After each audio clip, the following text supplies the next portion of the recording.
So, madami si Alex pinag-aaralan para talaga, hopefully, makuha niya. So, magkakaroon siya ng first interview, no? Yeah, first interview. Talagang interesado ako dito sa role na to kasi remote position siya. Tsaka mukhang maganda yung company. Kaya talagang tinatrabaho ko para makuha sana yung yung position. So yan, nag-print ako ng print ng kada pinapadala ng mga bagay tsaka mga training practice questionnaire. Inano ko, niready ko na para at least binabasa-basa ko na lang para at least ma-practice yung interview, mga questions na potential na pwedeng, yung mga potential questions na pwedeng itanong ng potential employer. Yeah. So, English yan, saka... Yun, nga pala. So, yung position is bilingual, kaya talagang kailangan ko ma-practice ulit yung French ko. Bale, yun nga,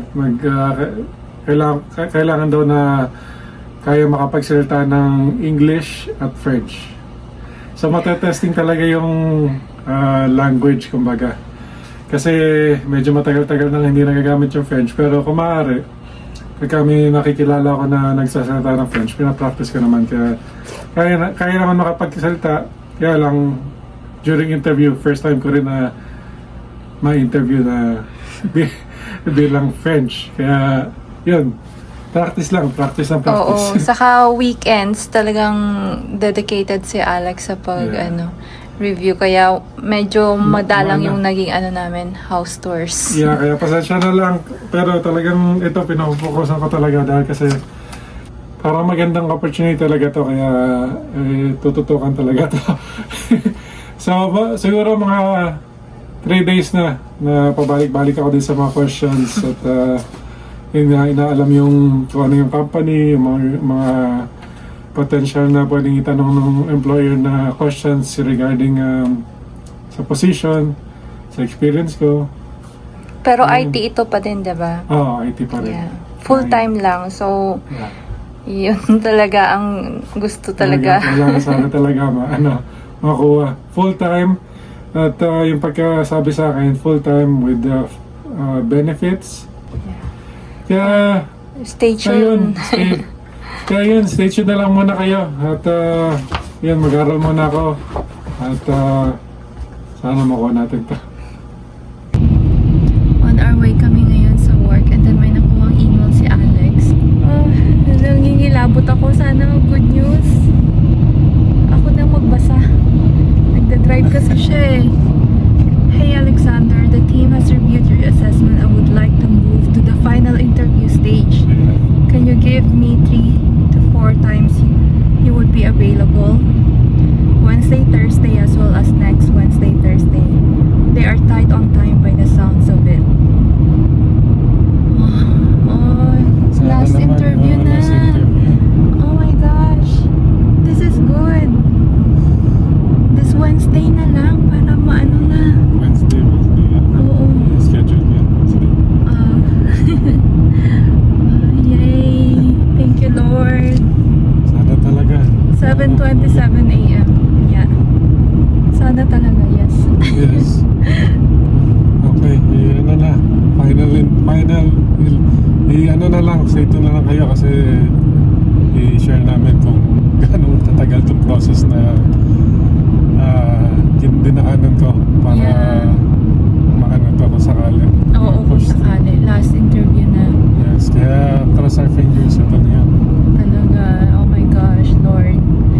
Pero talagang guided siya. Feeling ko sobrang guided siya. Hindi ko masasabing hindi.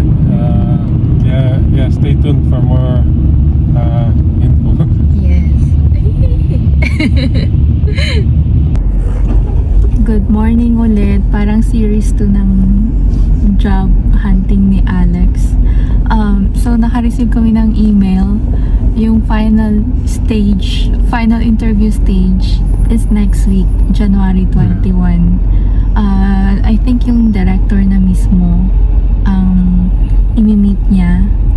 So, medyo nagsasabi kami, ano kaya yun? Like, anong mangyayari? Ano yung mga step, ganyan. ano yung kumbaga, mga question na pwedeng tanong o ano yung ma-expect sa stage ng gantong interview dahil kasi yung una is yung manager, Yung HR. tapos Yeah. ngayon yung manager at saka yung director na yung mimitin ko. Yeah. Kaya we will see. Kailangan mag-practice ulit. At least nakakuha ko yung invitation ngayon. At Yeah. may weekend ako para mag-practice to. Kaya nga. So, kung yung weekend namin hindi masyadong nakakapag-house tour kasi talagang si Alex nakafocus dito sa Gusto ko sana talaga tong makapasok dito sa company na to. Talagang sa tingin ko okay siya. Saka yung role din tama lang sa moving forward kumbaga sa career ko. Yes. So, yun, sabi namin, at least may nakuha na tayong sagot. Monday, yung huling sabi na napasa niya yung assessment niya. Tapos, Thursday ngayon, 7:49 a.m., may nakuha na ulit kami na meron ng schedule for final stage interview. Namamali ata ako doon sa sinasabi ko. Anyway. Pero exciting times. Yes. At the same time, medyo nakakailang pero kaya yan. Oo, kakayanin. Para sa akin, perfect fit siya for him. Tapos sa sitwasyon namin. So, sana talaga, Lord, ito na yun. Ito na yung sagot sa... Tama siya. At gusto ko talaga yung flow nung interview process. Pagkakilala sa team. At yun nga. Sana talaga ito na. Yes. So, we'll keep you guys updated.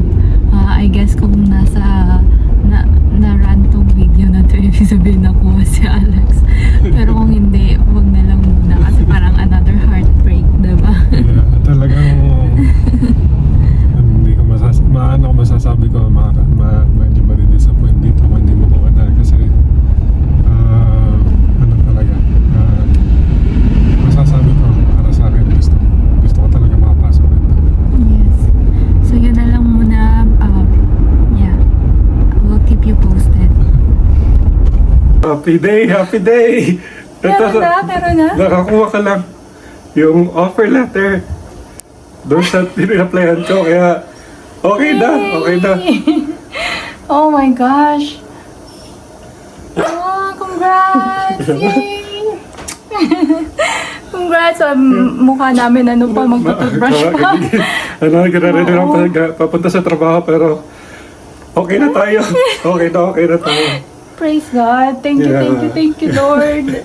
Ayan, magagawa na lang kami ng Follow-up summary na. kung anong nangyari and kung paano nakuha ni Alex yung work. Yeah. Good day. Good day talaga. Sige, bye-bye!